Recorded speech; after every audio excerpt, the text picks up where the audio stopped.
Hello guys, അപ്പം ഞാനിന്നൊരു mini വ്ളോഗായിട്ടോ വന്നിട്ടുള്ളത്. അപ്പം ഞാനും മോളും ഇതാ ചായയുടെയൊക്കെ കഴിഞ്ഞു. അങ്ങനെ കുറച്ച് നേരമൊക്കെ അവിടെ ഇരുന്നു കേട്ടോ.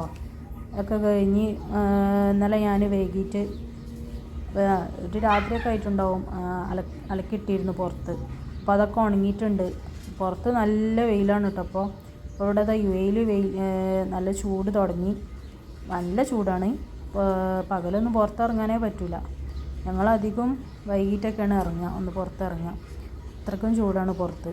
ബാൽക്കണിയിൽ തന്നെ നിൽക്കാൻ പറ്റില്ല, നല്ല ചൂടാണ്. അപ്പോൾ അതാ അങ്ങനെ ഡ്രസ്സൊക്കെ എടുത്തു കേട്ടോ. ഇനി അതൊക്കെ അതിൻ്റെ ഇടയിലൊന്ന് മടക്കി വെക്കണം. അപ്പോൾ ആ പരിപാടിയൊക്കെ ചെയ്തു, മടക്കി വെക്കലൊക്കെ കഴിഞ്ഞു കേട്ടോ. അങ്ങനെ അതാ മോള് ഹലോ ഒക്കെ പറയുന്ന വീഡിയോക്ക്. അങ്ങനെ അതിൻ്റെ ഇടയിൽ ഞാൻ പിന്നെ അലക്കാനൊക്കെ ഇട്ടിരുന്നു. ബെഡ്ഷീറ്റൊക്കെ അലക്കാണ്ടായിരുന്നു, അതൊക്കെ അലക്കിയിട്ട് പിന്നെ ഇനി ഉച്ചക്കത്തെ പണികളൊക്കെ തുടങ്ങണ്ടേ. അപ്പോൾ അതിന് വേണ്ടി ചിക്കനൊക്കെ ഒന്ന് വെള്ളത്തിലിട്ട് വെച്ചിരുന്നു കേട്ടോ. അതിൻ്റെ ഇടയിൽ ഞാനൊരു ചെറിയൊരു ദം ബിരിയാണി ഉണ്ടാക്കാൻ വിചാരിക്കുക. അപ്പോൾ പിന്നെ അതിൻ്റെ ഇടയിലൊന്ന് കൂളാവാനും വേണ്ടി ഒരു ലസ്സി എടുത്ത് കുടിച്ചു കേട്ടോ. മോൾക്ക് ഭയങ്കര ഇഷ്ടം ലസ്സി. അപ്പോൾ ഞാനത് കുടിച്ചുകൊണ്ടിരിക്കുക. അതിൻ്റെ ഇടയിൽ മോളുണ്ട് അവിടെ. മോൾ എൻ്റെ അടുത്തേക്ക് വന്നു കേട്ടോ. മോളും കുടിച്ചു. അങ്ങനെ പണികളൊക്കെ തുടങ്ങാനായിട്ടോ. അങ്ങനെ ഞാൻ അതിൻ്റെ ഇടയിൽ ഉള്ളിയൊക്കെ ഒന്ന് കട്ട് ചെയ്ത് വെച്ചിരുന്നു. അങ്ങനെ ഉള്ളിയൊക്കെ ഒന്ന് മൂപ്പിച്ചെടുക്കണം കേട്ടോ ബിരിയാണിക്കുള്ള. ഒരു ചെറിയൊരു ദം ബിരിയാണി പെട്ടെന്ന് തട്ടിക്കൂട്ടി ഉണ്ടാക്കിയതാണ്. പിന്നെ ക്ലീനിങ് പരിപാടി അതിൻ്റെ ഇടയിൽ അങ്ങനെ നടക്കുന്നുണ്ട്. അതിൻ്റെ ഇടയിൽ ഞാൻ ചോറൊക്കെ വെച്ചു കേട്ടോ. പിന്നെ ക്ലീനിങ് പരിപാടിയൊക്കെ തുടങ്ങി. ഞാനെന്നും തുടക്കലൊന്നുമില്ല കേട്ടോ. ഒരു 2 ദിവസം കൂടുമ്പോഴൊക്കെ തുടക്കുള്ളൂ. പകൽ ഞാനും മോളും മാത്രമേ ഉള്ളൂ. അപ്പോൾ പിന്നെ അങ്ങനെയൊക്കെ ചെയ്യുള്ളൂ. പിന്നെ ബാൽക്കണിയും അതേപോലെ തന്നെ 2-3 ദിവസം കൂടുമ്പോഴേ ക്ലീൻ ചെയ്യുള്ളൂ. ആ ബാൽക്കണി ഒന്നും ക്ലീൻ ചെയ്തിട്ടൊന്നും കാര്യമില്ല, അവിടെ ഫുള്ള് പൊടി ഇറക്കും. പിന്നെ എന്നും ഞാൻ അടിച്ചു വരും. പക്ഷെ ഞാൻ വൃത്തിയാക്കൽ തുടക്കലൊക്കെ 2-3 ദിവസം കൂടുമ്പോഴൊക്കെ ബാൽക്കണിയൊക്കെ തുടക്കുക. അങ്ങനെ ഇവിടെ അടിച്ചു വാരി ചെയ്യാനായിട്ടോ. പിന്നെ അതൊന്ന് അടിച്ചു വാരി ഇടണേ. അതിൻ്റെ ഇടയിൽ ഞാൻ എന്താ പറയുക, ഉള്ളി ഇതൊക്കെ ഇതാക്കി വെച്ചിരുന്നു കേട്ടോ. കട്ട് ചെയ്ത് വെച്ച് എല്ലാം സെറ്റാക്കി വെച്ചിരുന്നു. അതിൻ്റെ ഇടയിൽ ചോറൊക്കെ ആയിട്ടുണ്ട് കേട്ടോ. അതൊന്നും പിന്നെ ഞാൻ എടുത്തിട്ടില്ല.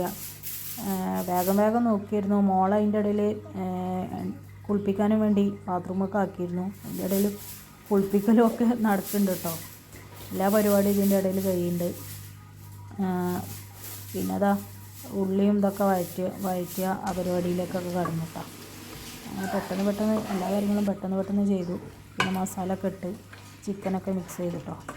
പിന്നെ ചോറ് അപ്പുറത്ത് കുക്കറിലായിട്ടുണ്ട്. ഞാൻ കുക്കറിൽ സാധാരണ അങ്ങനെ വെക്കലില്ല. ഞാൻ പെട്ടെന്ന് ആയിക്കോട്ടെ വെച്ചിട്ട് കുക്കറിൽ വെച്ചത്. അപ്പോൾ ഇത്തിരി വേവായി. ഓവറായിട്ടില്ല, പക്ഷെ എന്നാലും ഒരു ബിരിയാണി ഒരു ഒട്ടിപ്പിടിക്കൽ പോലെ വന്നു. പിന്നെ ഞാൻ ഒരു കാര്യം മറന്നു. എന്താ പറയുക, കുറച്ച് ഓയിൽ ഒഴിച്ച് കൊടുക്കാൻ മറന്നു. എന്താ പറയുക, അരി ഇട്ടിട്ട് വെള്ളം ഒഴിച്ചിട്ട് കുറച്ച് നമ്മൾ ഓയിൽ ഒഴിക്കില്ല, അത് മറന്നിട്ടുണ്ട്. ആ ഒരു ഇതാണത്. അപ്പോൾ അങ്ങനെ കൊന്നാലും കുഴപ്പമൊന്നും ഉണ്ടായിരുന്നില്ല. നല്ല ബിരിയാണിയൊക്കെ തന്നെ ആയിരുന്നു കേട്ടോ. പെട്ടെന്ന് തട്ടിക്കൂട്ടിയതാണ്. അങ്ങനെ അതൊക്കെ അതിൻ്റെ ഇടയിൽ ഇങ്ങനെ ഓരോ പണികളായിട്ട് ഇങ്ങനെ നടക്കുന്നുണ്ട് കേട്ടോ. അങ്ങനെ പിന്നെ ചോറൊക്കെ ഒന്ന് മാറ്റി ഇത് വെള്ളം ഒന്ന് ഇതാവാൻ വേണ്ടി വെച്ചതാണ് കേട്ടോ. അതിൻ്റെ ഇടയിൽ ഞാൻ മൂപ്പിച്ച ഉള്ളിയൊക്കെ ഒന്ന് അതിൻ്റെ മേലോട്ട് കൊടുക്കുന്നുണ്ട്. കുറച്ച് ഉള്ളി ഞാൻ റൈസിൻ്റെ മേലോട്ട് വെക്കണം. ദം ചെയ്യുമ്പോൾ അതിൻ്റെ മേലെയാണ് കുറച്ചുള്ളി, അതിന് വേണ്ടി കുറച്ചുള്ളി ഞാൻ മാറ്റി വെക്കുന്നുണ്ട് കേട്ടോ. അപ്പം അങ്ങനെ ആ പരിപാടിയൊക്കെ അവിടെ നടക്കുന്നുണ്ട്. മോളെ അതിൻ്റെ ഇടയിൽ അവിടെ കളിക്കണമൊക്കെ ഉണ്ട് കേട്ടോ. അതിൻ്റെ ഇടയിൽ ഓളതായിട്ടുള്ള കളികളൊക്കെ നടക്കുന്നുണ്ട് അവിടെ. പിന്നെ അതിൻ്റെ ഇടയിൽ ദമ്മിട്ട് പെട്ടെന്ന് ഓരോന്ന് ചെയ്തു. പിന്നെ മോൾക്ക് ഭക്ഷണം കൊടുക്കണം കേട്ടോ. ചോറൊക്കെ ആയി, ഓൾക്ക് ഭക്ഷണം കൊടുക്കണം. അത് കഴിഞ്ഞു. പിന്നെ ഞാൻ ഇവിടെയൊക്കെ ഒന്ന് ക്ലീൻ ചെയ്യാണ്ടായിരുന്നു. എനിക്ക് എല്ലാതും കഴിഞ്ഞിട്ട് ഫുഡ് കഴിക്കാനാണ് ഇഷ്ടം. അപ്പോൾ പിന്നെ ഞാൻ അതും കൂടി ഒന്ന് ക്ലീൻ ചെയ്തിട്ട് ഫുഡ് കഴിക്കാമെന്ന് വിചാരിച്ചു. അപ്പോൾ അങ്ങനെ അതൊക്കെ കഴിച്ചു. അങ്ങനെ പെട്ടെന്ന് എല്ലാതും കഴിഞ്ഞിട്ടോ. നമ്മൾ ഇത് സ്റ്റാർട്ട് ചെയ്യുമ്പോൾ തന്നെ അപ്പോഴുള്ള പാത്രം അപ്പോൾ തന്നെ കഴുകി വെക്കും. അപ്പോൾ പിന്നെ ലാസ്റ്റ് പാത്രം അങ്ങനെ സിങ്കിൽ കെടുക്കില്ലല്ലോ, ആ ഒരു പ്രശ്നമില്ല. അതുകൊണ്ട് പിന്നെ വേഗം അതൊക്കെ ക്ലീൻ ചെയ്ത് പെട്ടെന്ന് ഒന്നും കൂടി സിങ്കൊക്കെ ഒന്നും കൂടി വൃത്തിയാക്കി എടുത്തു. പിന്നെ അതിൻ്റെ ഇടയിൽ ബിരിയാണി സെറ്റായിട്ടോ. പിന്നെ ഞാനും കഴിക്കൽ തുടങ്ങി. മോളവിടെ കളിക്കുന്നുണ്ട് കേട്ടോ ആ സൈഡിൽ. കുഴപ്പമുണ്ടായിരുന്നില്ല, നല്ല ബിരിയാണി ആയിരുന്നു, ടേസ്റ്റൊക്കെ ഉണ്ടായിരുന്നു.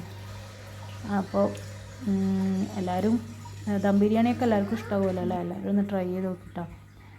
ഞാൻ റെസിപ്പി ഒന്നും ഇട്ടിട്ടില്ല. അപ്പോൾ അതാ മോൾ ഉറങ്ങിയിട്ട്, അത്രേ ഉള്ളൂ. Okay bye.